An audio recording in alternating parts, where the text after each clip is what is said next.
Welcome back to camp for a third day. Today, I feel like today might be normally lake day at Chapel Rock, but this doesn't look like a lake. This looks kind of like a desert, but not like Arizona, like a sandy desert. So I guess that means we're still in Egypt. And we've heard now from Ben talking about the style that Joseph has while he's working for Pharaoh. What do you think about this? What do you think about all of a sudden Joseph just telling them, just interpreting dreams, just telling them what he thinks dreams mean, and all of a sudden going from being in jail to being the one pretty much running the kingdom? It's certainly fulfilling Joseph's dream that started this whole event. As Ben really established, Joseph has a style. He reads these dreams, he experiences these dreams, whether they're told to him or he dreams them himself, and he speaks on them. And apparently the timelines differ, because obviously this has been 13 years from his first dream, and it's finally coming into fruition.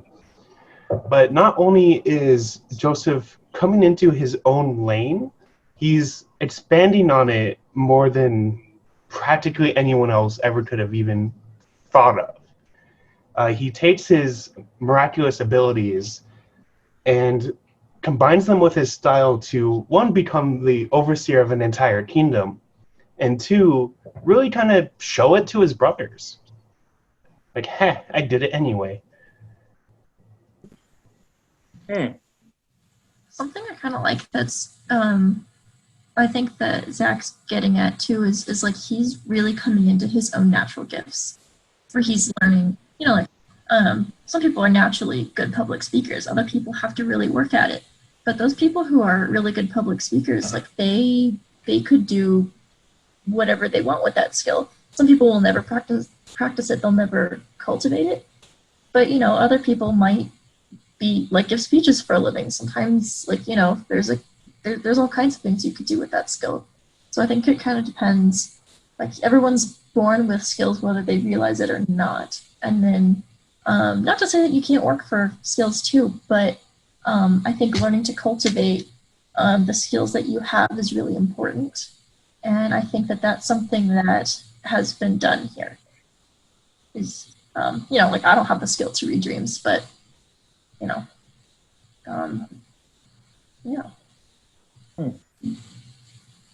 I thought it was really powerful too what Ben touched on earlier today, talking about how you should never let other people stop you from pursuing your gifts or pursuing your dreams, and how that can feel like such a beautiful thing to say, but is also really hard to do. Like Joseph had to work incredibly hard, I'm sure, at staying true to himself, at keeping his style. It wasn't something that just happened, but he had to be intentional and thoughtful about that. But he did it. He didn't let anybody stop him from doing what he was good at, which was interpreting dreams and being a leader. And that's really inspiring. I mean, I think too, like, he's a slave. He's at the very bottom of the pyramid. You're not really meant to be a leader when you're a slave. So I think that like those two things are really opposites. And I think that the fact that he was able to do both of those things is really important to note also. Mm-hmm. And that even though there might be labels for who we are, what we are, like Joseph was a slave, nobody can actually tell us who we are. That actually it's God who tells us who we are, and that we get to define ourselves. Well, and you think about how, like, even though he's at the bottom of the pyramid, he's, taking care of all of these Egyptians. Mm-hmm. I mean, he could have kept those dreams to himself, really, and like told Pharaoh something else, and maybe even lied to Pharaoh, and then just stockpiled enough food for himself. But he didn't.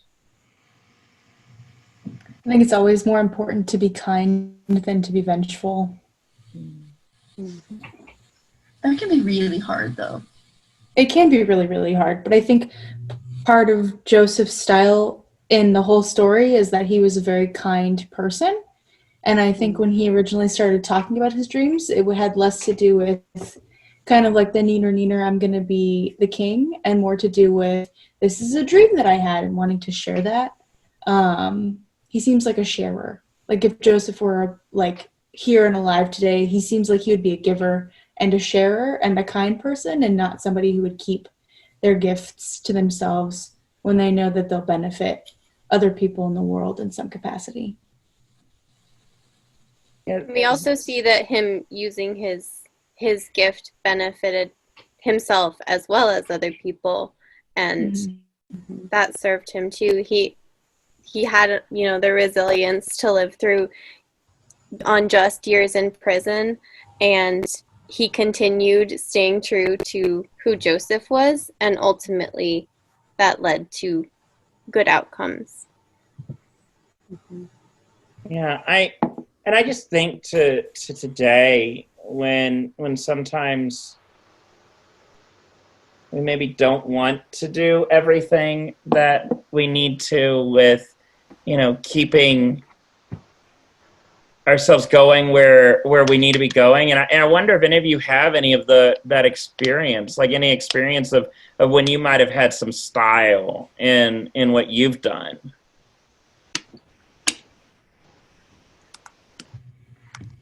As far as just like staying true to yourself through difficulties? Yeah. I mean, it's throughout middle school and high school, I was always like trying to figure out what exactly I was, what I was good at. Somehow at the time I convinced myself I'd be a really good lawyer. And I argued myself into one of the most prestigious debate groups in Southern Nevada, which isn't to say much, but it was pretty darn cool for Southern Nevada. It was called We the People, and I was in ROTC and all these things. And, these have very distinct characteristics. I was surrounded by very vocal people, a lot of people who are frankly way smarter than I am. And despite that, I held my own. Not to brag, but my group made it third in state. And we were the highest Southern high school. There's a huge divide between Northern and Southern Nevadans. Southern folk aren't seen as very smart. But we made it to third. We were top of all the Southern schools. And a lot of the people, especially surrounding my high school, because we weren't in the best part of town, didn't expect that from us. We were we weren't the worst school in the valley, but we were pretty close to it. I think we're a mile from the worst one, and a lot of people. Anyway, it's really taking your circumstances and exceeding your expectations, but still holding true to yourself, and that's what Joseph really does. And I want to really hammer down on the fact that he still rescues his family after they sold him into slavery, after they wanted to kill him, after he had multiple chances to kill them. And he stayed true to himself, and I think that's really a true statement of character. Yeah, when I think about it, I think I might have honestly just not given my brothers any food. I'd just be so upset still. I'm impressed with Joseph. I actually have a similar story to Zach to share also. When I was also in high school, the school that I went to had just opened, and so there was very few students in it, and we were trying really hard to build the programs from the bottom up. That the people who were there at the start, even though they were the best musicians, couldn't do the things that, like, they couldn't make the biggest competitions because the orchestra just wasn't big enough. Like, we couldn't make a big enough sound. And what ended up happening was we just really stuck with it. And everyone who was in the orchestra ended up staying because the culture was so good, and the people who were there were amazing. And so we attracted more and more people. And just because the people who really liked it just never gave in, even though that they knew it wasn't benefiting them to stay there. They would have done better if they'd moved to a different school where they could have really thrived. But what ended up happening is the program grew to be this beautiful program in just under 4 years. And we actually won a big competition in California and actually won first prize and got to go to Carnegie Hall to play music there. So the program went from having no one in it to Carnegie Hall in 4 years. And that was just because the people who were in it knew that they were good enough to make it there. And even though it didn't pay off right away, it did pay off in the end. So I was really proud of them. That's very stylish. Also sassy. Mm-hmm. And I think there might even be some soul in that. I don't know why that's coming to mind, but I do. Music. Yeah. I'm really intrigued where this goes because I'm curious where the story goes from here about what happens to their relationship, to Joseph's relationship with his family, with his brothers, with his dad. Yeah. Well, it's getting late. I'm tired. So I guess we'll say goodbye for today. But we'll be back one more time tomorrow. See you then. Bye-bye.